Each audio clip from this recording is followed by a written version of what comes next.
මයික්‍රෝප්ලාස්ටික්ස් මගින් ඔක්සිඩේටිව් ස්ට්‍රෙස් ඇති කළ හැකි බවට රසායනාකාර පරීක්ෂණවලින් හෙළි තිබෙනවා.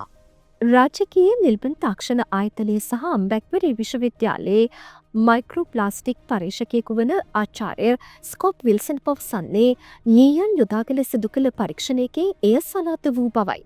එය මූලිකවම ශරීරය තුළ සිදුවන ජීව විද්‍යාත්මක සිදුවීමක් ලෙස සැලකෙන අතර වයසට යාමේ සහ අවයව හානිවල ප්‍රධාන ක්‍රියාවලියක් ලෙසයි විද්‍යාඥයන් පැහැදිලි කරන්නේ.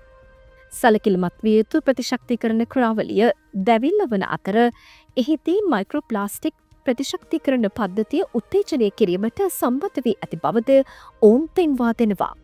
වසර 75කට පෙර තිබූ ප්‍රමාණයට සාපේක්ෂව අපගේ ජීවිතවල ප්ලාස්ටික් පරිමාව 200 ගුණයකට වඩා වැඩි බවට හෙළි කරගෙන තිබෙනවා.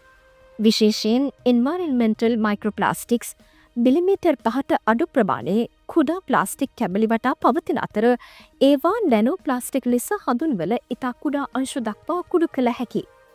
ආශ්වාස කිරීමෙන් ඒවා පෙනහළුවල සිරිවිය හැකි බවයි ආචාර්ය ස්කොට් විල්සන් පෙන්වා දෙන්නේ. විද්‍යාත්මක සාක්ෂි පිළිබඳ මෑතකාලීන සමාලෝචනයකින් හෙළි වී ඇත්තේ මොළයේ ස්නායු එකිනෙකා සමග සන්නිවේදනය කරන ආකාරය අවහිර කිරීමට සහ ඇල්සයිමර් පාකින්සන් සහ මෝටර් නියුරෝන වැනි රෝග වේගවත් කිරීමට නැනෝ ප්ලාස්ටික් සැලකිය යුතු ලෙස සම්බන්ධ බවයි.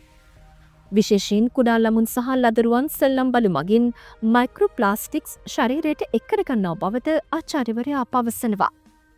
ප්ලාස්ටික් වල රසායනික ද්‍රව්‍ය 13,000ත් අතර ප්‍රමාණයක් ඇති බවට ඇස්තමේන්තු ගත කර ඇති අතර ඉන් බහුතරයක් ආරක්ෂාව සඳහා පරීක්ෂා කර නොමැති බවද හෙළි වී තිබෙනවා.